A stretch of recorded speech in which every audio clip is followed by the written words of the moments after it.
bloco dessas respostas, já que passaram em alguns casos, mais de 5, a mesa já responde em bloco essas temáticas e logo em seguida a gente abre a palavra para as manifestações orais.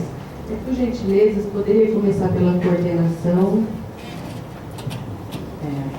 Eu vou começar na ordem de recebimento, tá? Então, a primeira que nos chegou foi essa do senhor José Furtado a respeito das áreas contaminadas. Então, ele questiona como a gente pode dar o diagnóstico se ainda não tem áreas que não foram identificadas. Na realidade, isso é um processo contínuo, né? A identificação, a constatação, o cadastramento e o processo de remediação. Então, como o plano também ele não se encerra em si, ele é uma ferramenta de gestão, a gente prevê que não só por causa do plano, a gente vai ter que se aprimorar nesse controle das áreas contaminadas, nesse monitoramento. À medida que elas vão aparecendo, a gente vai ter que estar ciente e acompanhar a remediação das mesmas. E também a gente pode também se antecipar criando um banco de informações ambientais, que é uma coisa que a gente tem pensado, a gente está pensando em viabilizar, que seriam as áreas suspeitas. E com uma evolução, a gente conseguir se antever a alguns casos e tentar evitar a contaminação. Então eu entendo que o diagnóstico ele não congela a situação realmente. É um processo contínuo que a gente vai ter que ir acompanhando junto com o plano, que é uma ferramenta. Com relação à participação dos representantes da sociedade civil, não é que ela é feita a portas fechadas. Acontece que tem que ter uma leitura técnica, primeiramente, entre os técnicos que estão familiarizados e estão no dia a dia da prestação dos serviços, para a gente poder levar a discussão. Mas a qualquer momento a sociedade pode participar, a gente divulgou, quem quis, inclusive o próprio senhor José Furtado já encaminhou as suas considerações, que já foram avaliadas, a maioria pela parte de serviços públicos, e a gente vai dar publicidade a essa situação. Então, não é que é feita a portas fechadas, a gente tem que ter um certo critério de trabalho para poder avançar. Então, a sociedade está convidada a participar a qualquer momento, ela pode encaminhar suas contribuições, seus anseios, suas preocupações, seus questionamentos, para que o plano, no seu produto final dessa primeira versão dele, contemple esses questionamentos. Com relação às duas audiências,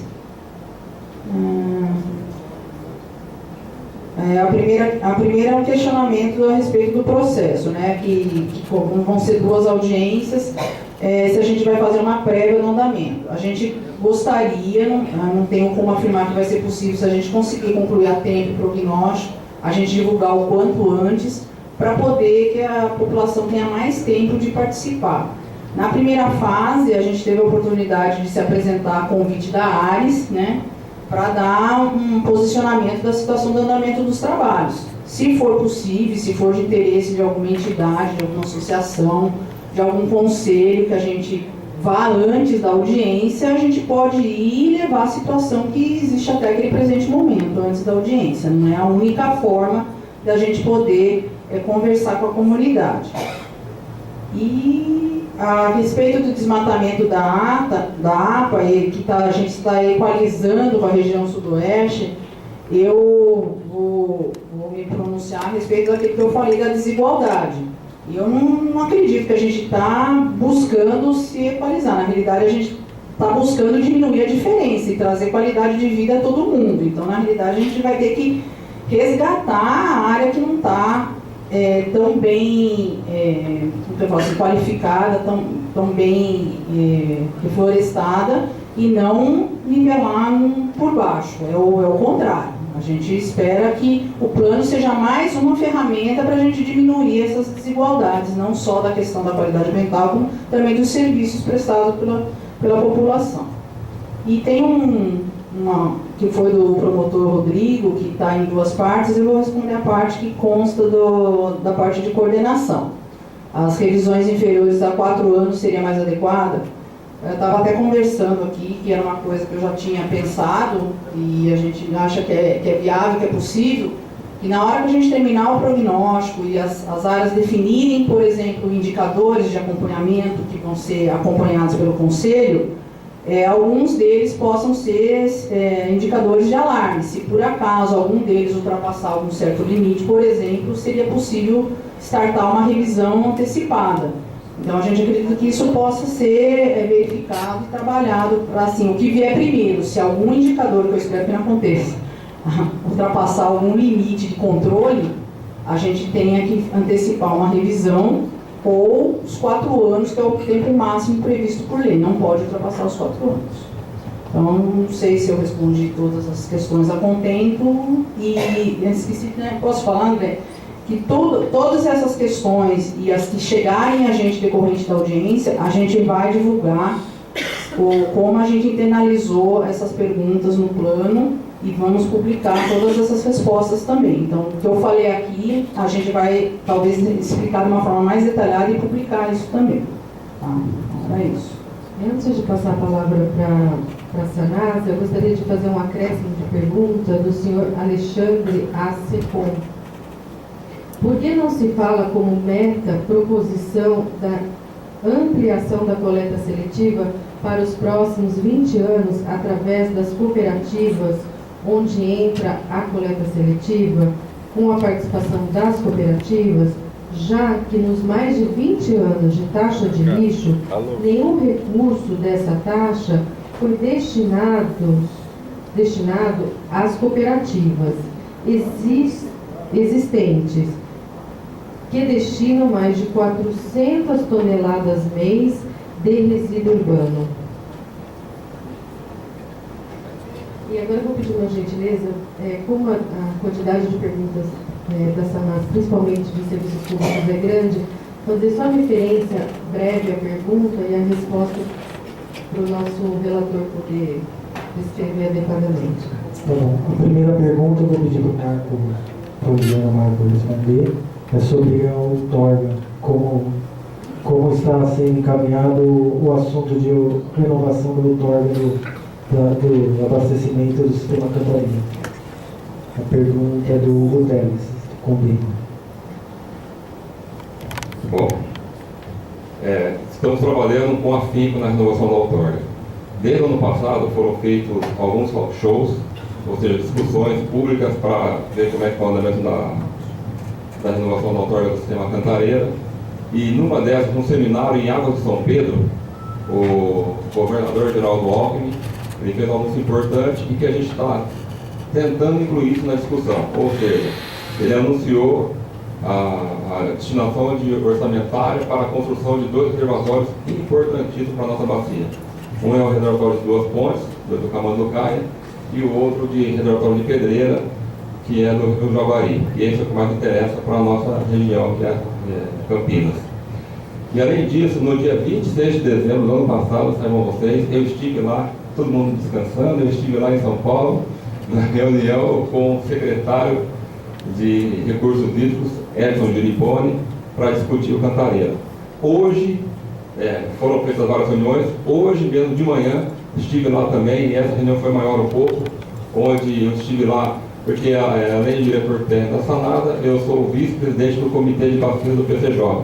Então eu participo de todas as reuniões referentes ao sistema Cantareira. E hoje nós estivemos lá com o Comitê, Sanasa, Sabesp, a Secretaria de Recursos Hídricos e o DAEE, discutindo sobre a outorga do sistema Cantareira e preparando para uma reunião que haverá no dia 7 de agosto agora, em Brasília, que eu também vou participar, junto à ANA, que é a Agência Nacional de Águas. Então a discussão está ocorrendo e o cronograma para a conclusão dessas discussões é março de 2014, porque a outorga vence em agosto de 2014. Então a gente quer, já em março, estar com isso definido e com uma situação bem confortável para a nossa região, porque 31 metros cúbicos vai para São Paulo e despejam 5 para a gente aqui. Então a gente tem que dar uma equilibrada nessa situação e estamos trabalhando com afinco para isso. Então, Não sei se eu respondi. É isso.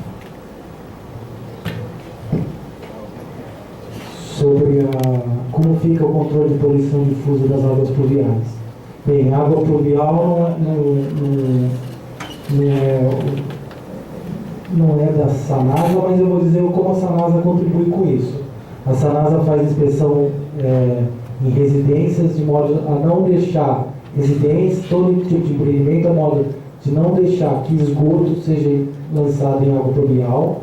Ela faz o controle dos postos de gasolina em projeto hidráulico e vários outros empreendimentos em projeto hidráulico, de modo que a água de partes cobertas, o poço, então, com possíveis contaminações de óleo e tal, não sejam lançadas na água pluvial, não vá para a sarjeta e vá para coleta de esgoto. Então essa parte a Sanasa faz. E também o contrário, impedir que lancem água de chuva, água pluvial, as casas, os empreendimentos, em rede coletora de esgoto. Isso.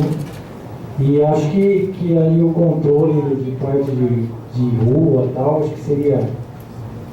Tem várias ações para serem tomadas ainda, mas não sei por quem seria a responsabilidade disso. Secretaria de Infraestrutura, não sei, de poluição de asfalto, essas coisas assim.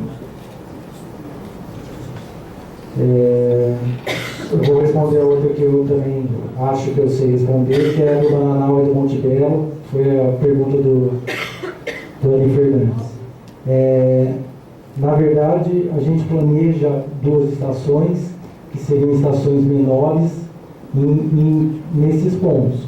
Mas quando a gente for fazer implantação e for fazer estudo de projeto para o projeto executivo, a gente vai fazer um estudo técnico-financeiro para ver o que é melhor realmente. Pode ser que seja melhor mesmo uma estação de tratamento, condensando tudo, e pode ser que não, porque às vezes tem muita travessia, o caminho da interceptação é muito grande, lá pega uma área verde, que às vezes é difícil licenciar a interceptação, então vai depender. O plano, a princípio, são 2 estações, mas quando a gente vai afinando o estudo, a gente pode direcionar para ter uma estação só ou para ter 2. A princípio, a gente planeja 2, mas pode ser que mude quando a gente for tentar licenciar, fazer o estudo técnico financeiro.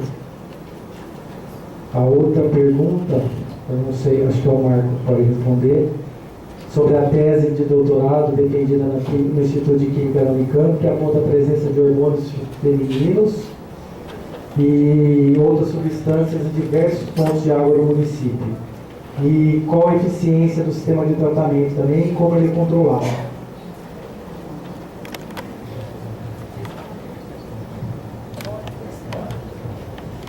A problemática dos hormônios, que são os poluentes emergentes, não é exclusividade da região de Campinas, é do mundo inteiro. Nós tivemos aí nossos testes indo para a Holanda e a preocupação é semelhante lá também. Então, não é uma situação que ocorre somente em Campinas, e não parece só gente que está fazendo a coisa errada. Mas não é coisa errada, é que não tem.